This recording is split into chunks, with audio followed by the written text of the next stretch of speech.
Apocalyptic visual media in movies, TV series, and games are a staple of modern cinema and storytelling. It's a genre that explores what life could be like when the walls that once upheld civilization crumble into a relic of the past or become containers for the dark secrets of the present day. A big part of visually representing this complete collapse of a once functioning society is the inclusion of environmental assets such as buildings, vehicles, statues, or road signs that reflect this passage of time. The state of disrepair and dilapidation is best shown in the cracks and overgrowth of the surrounding infrastructure within the post-war narrative. The more decay and destruction shown within your frame tells a twofold story. On one hand, the wear and tear of the walls, windows, and interiors of buildings due to weather, nature, and other environmental factors shows us the absence of humans and, as a result, the absence of general maintenance. With no one around to preserve the ironwork, stonework, and paintwork, the passage of time naturally takes a toll on these things, causing them to harden, rot, crack, and become overrun with moss and bacteria in darker, deeper spaces. Combining this with harsh but persistent changing weather cycles can transform a space that looks like this into a space that looks like this. On the other hand, from a storytelling perspective, in conjunction with those factors telling how much time has passed, you can use the environment to tell built-in stories into the backdrop or the cityscapes. For example, if a city was attacked and bombed or burned from above, showing large areas of scorched and broken buildings would fit that story. Black, brown, and grey would be some of the main colors seen when building a scene like this. However, if a tsunami were to hit a city or town, we can expect that kind of damage to look a lot different. Water damage, pushed and stacked debris are some of the visual cues to this kind of apocalyptic disaster. Broken windows, bent trees, and cracked walls also add to the overarching story being told. To sum it up, in order to truly deliver on a believable environment for your post-apocalyptic story, there are key visual indicators that can either make or break the believability of your story. And in this tutorial, I'll be walking you through the process of transforming your sets using clean plates, motion or camera tracking, and compositing inside of Adobe After Effects. I'll also be using footage from pexels.com, which is a free video and image library resource for creators like you and me.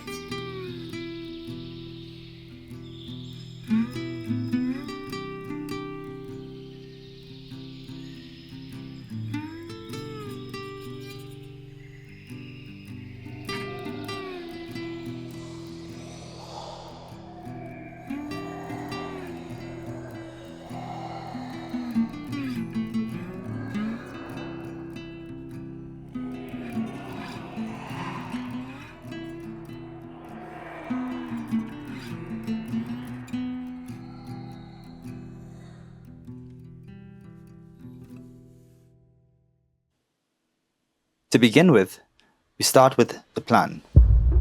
Having a plan in the apocalypse gives you a significant advantage over the other survivors that have no plan at all. In the VFX world, having a plan for approaching your shot does the same thing. Once you have a plan, prepare to test it as you implement it. The first step to accomplishing a great VFX shot is to ensure that your vision is clear. What's in the frame? Why is it there? Who is there? When is it? And how did it happen? Constructing your shot or sequences with these questions in mind will surely guide you in making the relevant decisions when it comes to what you need to see and experience in frame. Once you have your plan and you've identified your building factors, no pun intended, your next step is to shoot and clean your plate. What's a plate then? A plate is the base or original footage that the visual effects would eventually be built on top of. The footage or plate is usually captured without any secondary or tertiary elements or movements that might interfere with the VFX and break the illusion. Doing this gives you more control over what can be masked, composited, and tracked. Base plates can look very different from project to project, and are usually shot in controlled environments for even further creative control, thanks to rapidly evolving production technologies. Though the plate contains information natively, it acts as a blank canvas for your VFX as long as the planning phase also accounts for things like lighting and camera movement. If there are unwanted artifacts you happen to capture in your shot, then you go through the process of masking and removing those details called cleaning the plate. Tight budget or no shoot zone. If you're working with a tight budget and for whatever reason you can't shoot your clean plate, you may have to turn to pre-shot or stock footage. Your base plate should have minimal to no movement in most cases, and should ideally be a locked shot solely on the premise that you're going to be passing the footage through multiple processes. A locked shot means that with the camera completely stationary and little to no movement, the effects once composited can then have camera zooms, shakes, or other movements applied to it without causing a difficult track or breaking immersion. This then leads into tracking your shot. When you have your plates, your next step will entail two possibilities. The first would be the tracking of the camera that the footage is being recorded with. This would allow you to composite objects into the 3D field of view of your virtually generated but physically accurate camera viewport. The software reads the frames of your footage one by one, figuring out the points of consistent surfaces and contrast. These points are then represented by a variety of colored markers for you to choose from. To ensure this feature is on, go to the top toolbar, to Window, then Tracker. The panel should appear in the Properties section to your right. The second option would be the tracking of motion for objects or people inside of the camera viewport. This allows you to attach objects or other assets to a specific point in your footage and work within the parameters of the recording camera.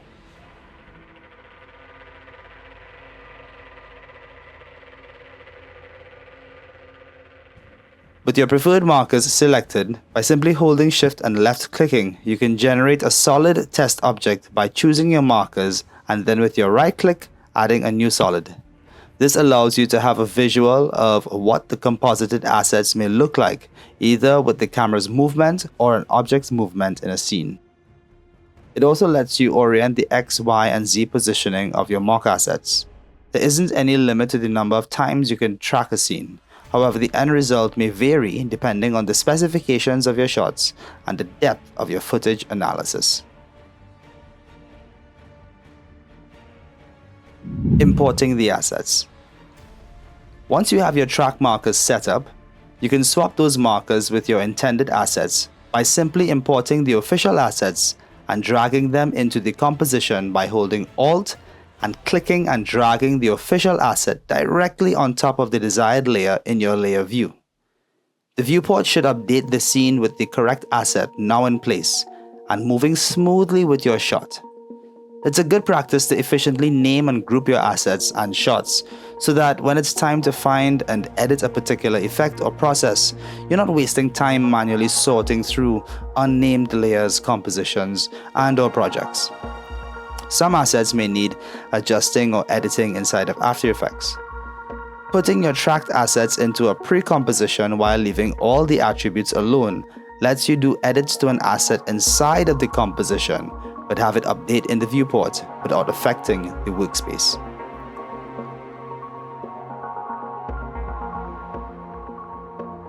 Compositions.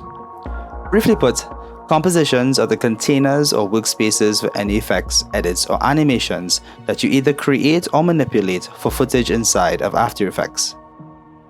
It's where you can add other layers like adjustment layers, masks, and shape layers. And of course, we can't forget the wide array of plugins and inbuilt tools that you can add to your layers for creative range.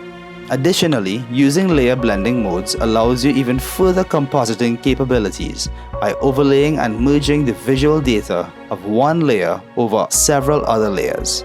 This works for things like cracks, holes, damaged and mossy areas, glass, faint text, and labels. Taking it up a level, it's perfect for blending particle, fire, smoke, or dust animations over your footage to increase the believability of your VFX shots. but we'll explore this even more in the future. Animations of your assets or animations inside of your assets should typically happen inside of the composition. This could apply to situations where your tracked asset may more than likely need some manual adjusting. Ensuring that the animation layer key is turned on allows you to adjust the movement of the asset and align it with the base plate when necessary to maintain the fidelity of the effect. If the movement and positioning of the assets don't align with the perspective and transformation data of the camera and shot, it breaks the fidelity of the effect. As for movement, turn on the motion blur feature for the best effect. Matching your assets. With your assets match moved and your animations completed, the next step is to color match or color correct your assets. When you look at it, a lot of the material being composited rarely contains the same image data where lighting, colors, and resolution is concerned. And in cases where they do, it still requires adjusting to match the base footage it's being composited into.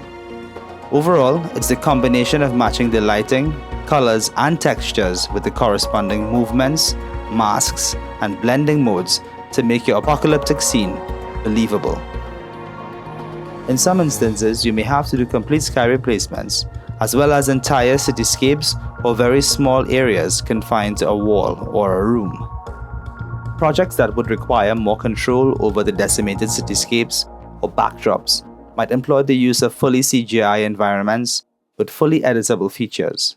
However, this still would require the imported CGI environment to match the lighting, color, and grain data of the base plate footage. Some important points to remember.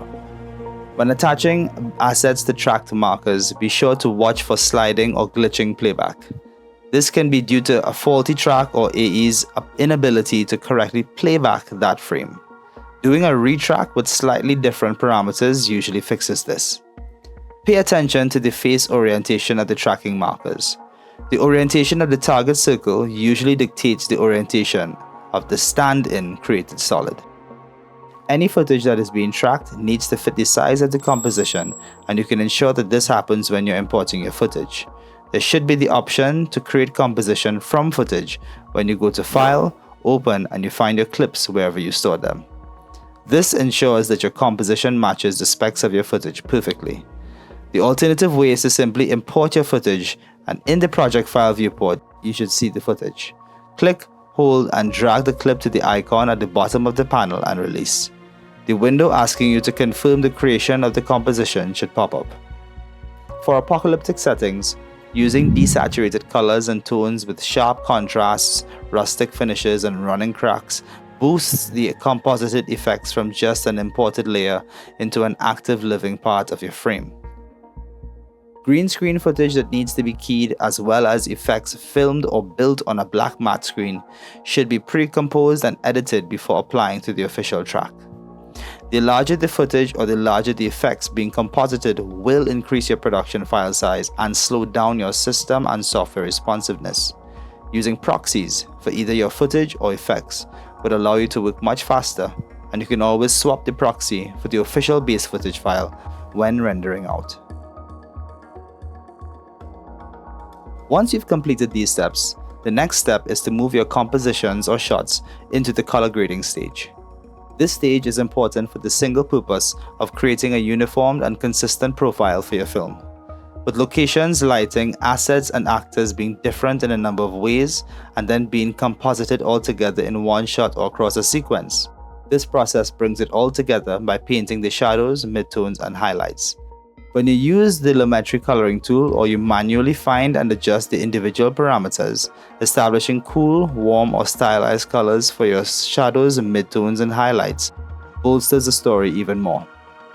Colder settings would typically have cooler colors, and warmer, drier settings would have warmer or more desaturated colors. Color grading can be the make or break finishing touch to your visuals, as the color grade for your film or animation can sell itself short if not done well or not done at all. As a creator, it can be easy to get caught up with the fact that a shot and track works well, as opposed to if it reads well where color grading is concerned. Spending some time in the planning stages to figure out exactly what the tone of your film color treatment should be and how the color grading in production will enhance that is essential. Additional effects like lens warping, motion blur, camera shakes, and manual blurring can also assist with refining a composited asset into a scene. These additions might actually help you in hiding some of the harder to composite stuff and distract viewers from focusing on how an effect was accomplished for too long. Overall, the process is simple and we just need to remember to take it in steps. Step 1. Plan your scene or your shot. Step 2. Shoot or download your footage. Step 3. Track your footage. Step 4. Create your solid test markers to ensure that the track works. Step 5. Import and swap your assets. Step 6. Match your assets to your footage. Step 7. Check that all assets align and transform properly. Step 8. Color grade your footage. Step 9. Additional enhancing effects like motion blur, cam shakes, and lens flares. And Step 10. Export for audio production. This process and these techniques can apply to any number of apocalyptic settings. It all really depends on the raw material you're working with, the kind of effects in mind, the planning behind the effects, and the quality of the story that you ultimately want to tell. If this video helped you in finding out how to plan, shoot, and post-process your apocalyptic scenes, share it with other indie filmmakers and VFX artists that you know. We'll be uploading our next class diving into the process behind creating this sequence built using Blender, After Effects, and Premiere Pro. Stick around for the next one by hitting the subscription button and the bell to stay notified on the rest of the 24 for 24 VFX tutorials here on the Digital Compass YouTube channel. Thanks for watching this video today, everyone. This is Kyle Stephen for the Digital Academy and the Digital Compass, reminding you to stay focused, stay consistent, and remember to follow the compass. Thanks, guys.